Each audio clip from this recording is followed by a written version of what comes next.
Hello and welcome to Tyranny.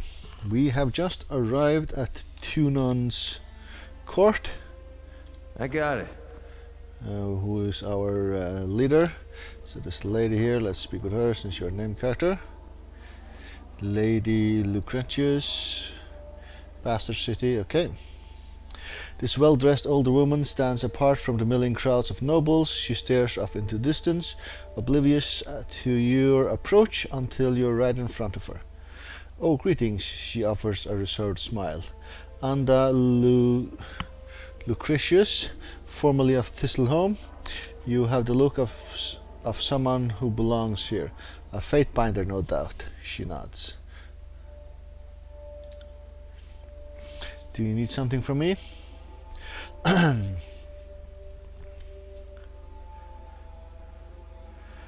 what brings a noble like yourself to Tunon's court? A frown cracks her pleasant demeanor, like the rest of the frightened inbreds. Here I came to see Tunon and ask him to right a wrong. My manor was destroyed during the conquest. I told the adjudicator my woes, but we didn't exactly see eye to eye. Okay, what are all these nobles doing in Tunon's court? She smirks and shakes her head, trying to look brave, I warrant. But if you crane to an ear to any of their conversations, you'll hear a different tale. 3 years since Tunon set up shop in Bastard City, and we're still getting used to our new masters and figuring out what we can and can't ask of them.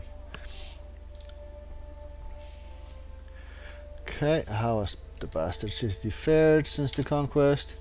The armies claimed the city in a quieter, more organized manner than I might have expected. I can credit them that much, to be sure. Okay, tell me of yourself. I'm the daughter of a noble house. We were wealthy enough to live in the city, but our means beyond that were limited. My mother dealt in fish, textiles, and bronze. By the time I inherited, the business was taking care of itself. Okay, and what is Thistleholm? A great sigh deflates her.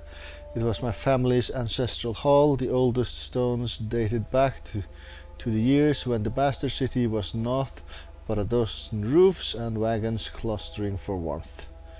Compared to the houses of the great lords, it was nothing special. Age had softened the wood, and its queer placement in the warehouse district set it apart from the finer grounds where the lords and ladies strolled for amusement. It was a mess, but our mess all the same. I could invite you over for tea, something stronger even, but I would only disappoint. You'll find naught there but a gaping hole. What happened?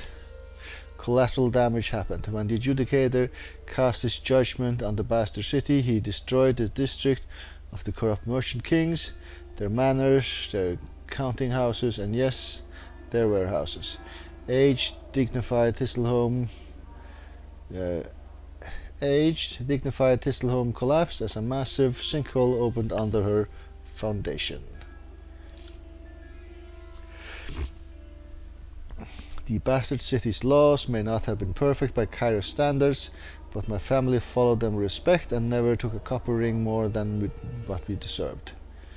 But I can't help but feel that my estate was not the criminal Tunon had in mind during his sentencing. So what are you going to do next?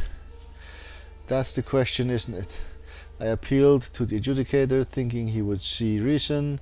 After considering my case for all of 8 seconds, he awarded me a belt of rings and a plot of land on the outskirts of the city. Tunon told me to build anew and start farming. Farming, can you believe that? She shakes her head. It's not even that I'm opposed to the labor, but we are at war. I can't have the Scarlet Chorus breathing down my neck, raiding my crops, and Kairos knows what else.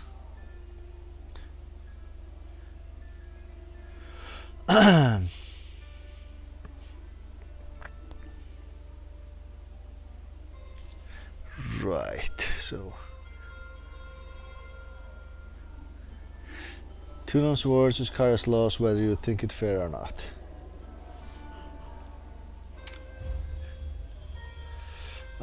Don't I know it? She huffs, meaning no respect to you or your office. I never questioned the power of Tunan's word. I come from a long line of smart, ring-savvy merchants, but even I can't reconcile Tunan's justice with Kara's laws. There is something wrong about it all. Maybe Tuna knows some things I don't, or maybe... She tails off, shaking her head in doubt. Yeah, Kairos is just a make-up stuff that probably doesn't even exist or something. I don't know. What do you mean?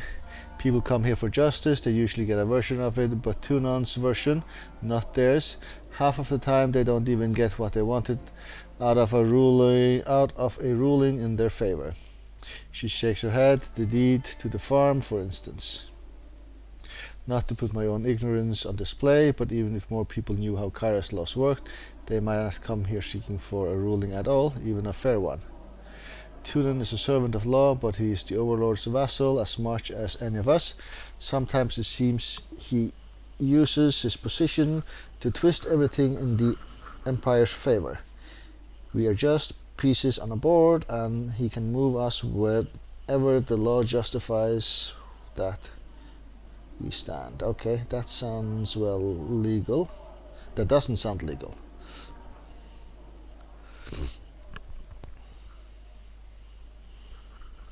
Right, the fifth option there, I can sort of bribe you. Right.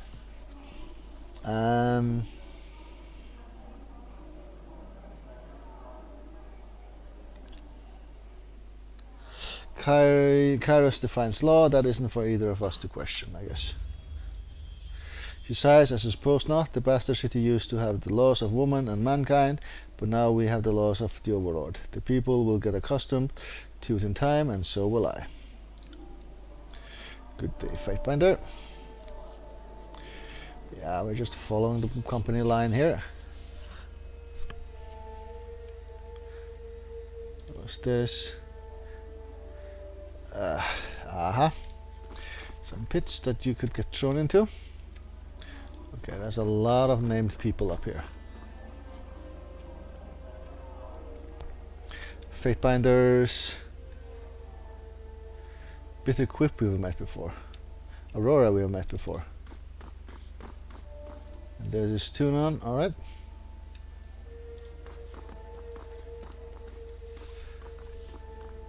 You call yourselves officers of Kairos' army, but your conduct falls short of my expectations. The court finds your accounts of Vendrian's well lacking, rife with misdirection and fallacy, fouled with baseless accusation. I will just listen here, I think. You are a disfavored, yeah. Your Honor, I relate the events as I experienced them. You can well imagine my version conflicts with his. She makes a dismissive gesture to the Scarlet Chorus representative. On my honor and that of the great general, I would sooner snap my sword than perjure myself before you, Archon. This is Albatronas. Blood Mulch. Oh, so you imply that the falsehood comes easier to my lips than yours. You're a fool if you believe the Archon of Justice won't see through your lies because the disfavored think themselves better than an honest gang. Silence. The contradictions in your statements will be examined, and falsities threshed from truths. If we find you have perjured yourselves, Blood and Mark will see to your fate. Blood and Mark is what's called executioner or something. Blood and Mark is Kara's knife in the shadows, the unseen drop of poison that enforces the Overlord's will. He reports to Tunan, the adjudicator, serving in his capacity as the final word in those who hold Kara's laws in contempt. Okay, if you know the origin of the Archon of Shadows or how Kairos maintains hold of him, those who anger the Archon will never live long past sunset. Fatebinder, we will start with the matter of the Archons. Graven Ash and the Voices of Nerat have declared war upon each other. In addition to violating Kairos' peace, they have thrown the conquest of the Tears into disarray. By all accounts, these hostilities began shortly after your arrival. Tell us what transpired. The Archons could not agree on who should lead the siege and descended into accusations of treachery. It seemed a mutual spat. The Archons have been different minds since the start of this war. You must be mistaken, I wasn't present. Nah, I'll knock up with number 3 at least. I think I'll go with number 1 here. The disfavored were more deserving of the honor. Our tactics and training outmatched the Vendrian guards at every turn. And they started bickering as well here. Yep, they do. What balderdash, the disfavored couldn't tip over a straw hut if they had a week to strategize. Our howling mob was better equipped to overthrow the Vendrian guards. Our recruits were ready to throw themselves at the enemy. If only Ash and his legions would agree to a plan. The Fatebinder presents testimony. I warn you both against speaking out of turn. Something more than a mere disagreement unraveled this campaign. But I will return to that in time. Let us speak of Ascension Hall. From all accounts, it would seem you were instrumental in its capture, or so the petitioner of the Scarlet Chorus testifies. The disfavored commander has a dimmer view of the matter. Lend me your perspective. I joined with the Scarlet Chorus and we took the Citadel with an unstoppable advance. Or I took the Citadel with my own strength, employing the Scarlet. No need to lie about this. The edict meant certain doom if the siege failed. So why, when your survival depended on it, did you join your strength to the Scarlet Chorus and not the elite disfavored? Because I was thinking the Scarlet Chorus would do better as cannon fodder and attack, actually. And I would spare Graven Ash's troops, so we would keep more of them around because they were definitely the better soldiers here. Okay, pretty squabbles clouded Graven Ash's judgment. He was too mired in assaulting the Voices to conquer the Citadel properly.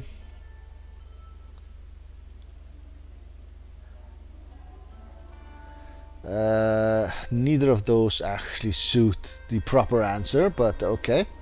The Voices of Nerat was willing to win the Citadel at any cost. Ashes value his army more than his duty to Kairos. Maybe not true. He was too mired in assaulting the Voices. Let's go with number 1 here. For a long while the educator hovers in silence, shadows trailing from below his robes. I will consider this testimony at length. The court thanks you for it. Is there anything you wish to add at this time? I have apparently told you all that I know. Your testimony is accepted by the court. The statements of our guests raise questions in my mind. There is much about this campaign that has caused me to wonder. A shipment of iron weapons was short on arrival.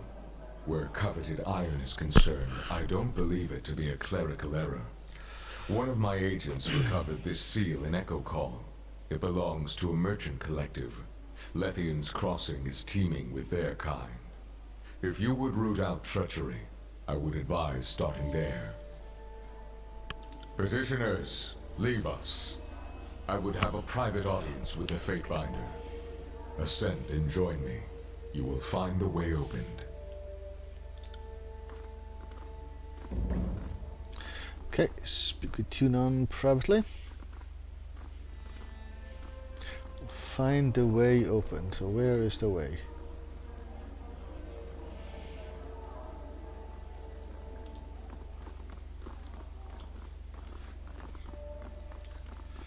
Okay, so they definitely took derpy paths here. So we'll split the party halfway.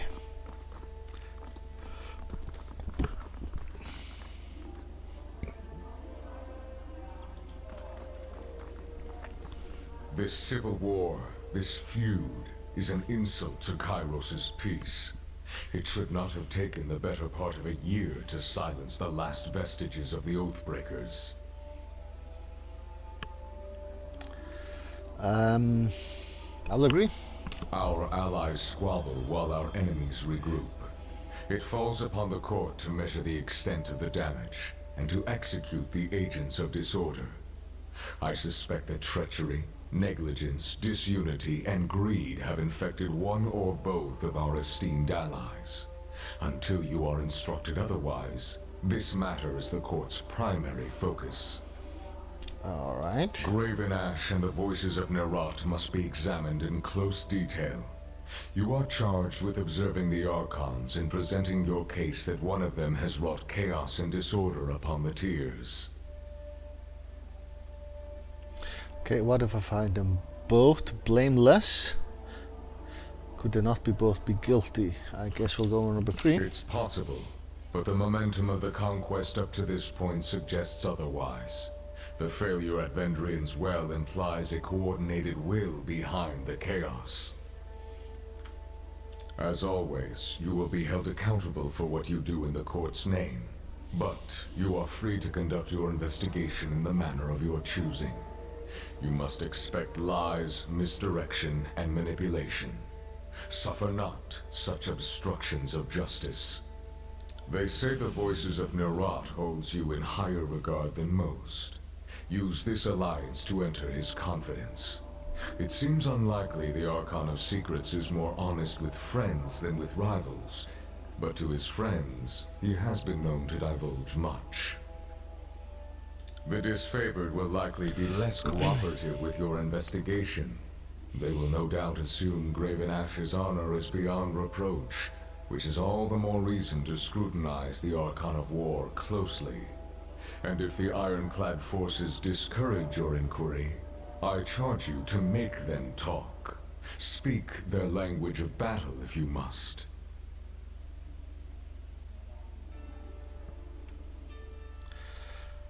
I shall speak with the Archives of Secrets. The chorus seems like a source of lies. Why bother? Extracting information from the disfavored sounds like a worthy challenge. I guess I'll speak with the Archives of Secrets first. Your fellow Fatebinders have been busy acting as my eyes and ears. I have a few leads for you to follow. You should, of course, speak with your brothers and sisters of the court if you need further counsel. The Scarlet Chorus leader in Plainsgate is set on taking the disfavored's holdings with lethal force. Rumors of aggressive chorus posturing are commonplace, but if you are in the Stone Sea, it would be wise to investigate. There is a final matter to discuss. A sensitive topic. Okay.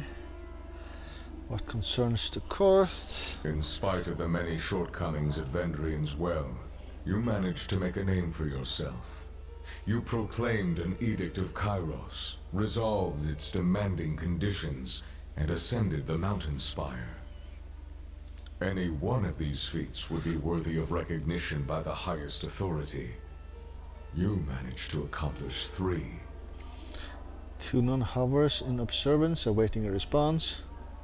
I was only doing my job, Your Honor. I'm as privileged position to accomplish this incredible deed. Just another day in the life of a Fatebinder. I was only doing my job, Your Honor, I guess. Your sense of obligation to your role is admirable, but modesty will not recommend you to the task ahead. Okay. Whether by design or by accident, you have captured the attention of Kairos' army and the local tiersmen alike.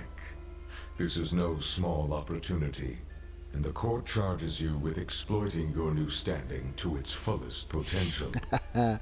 Grand. You have a title in our hierarchy. However, it's a little-known secret that one's standing in the world is determined by their infamy, their deeds, and how they come to be known.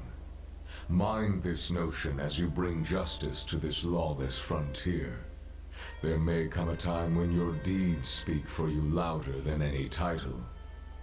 If your killing spree in the bastard city is any indication, you are no stranger to spreading infamy already. Oh, I'd assassinated the leaders here, I think. Whatever you did to capture the attention of the masses at Vendrian's Well, I would encourage you to do so again. Understood. I'll be known as a champion of justice. I'll be look forward to chaining chaos to my will. Great deeds will define me.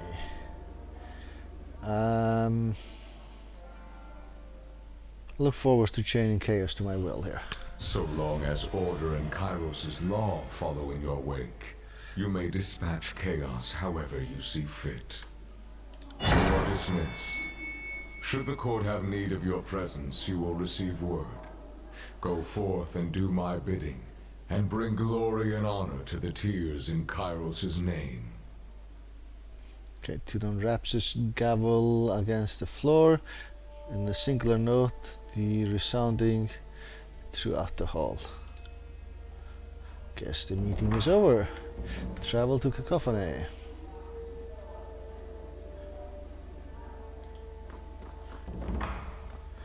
Evidence against Graven Ash and against Voices of the Rat. He teleported across here, okay.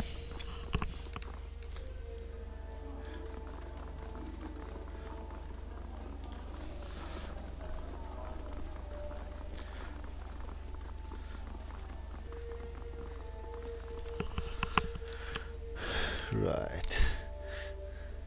Scarlet Chorus, more Fate Binders, and this disfavored here. Right. I guess I'll talk to these guys, all three groups. But I will do that in the next episode. And I will take a break here. Thank you very much for watching.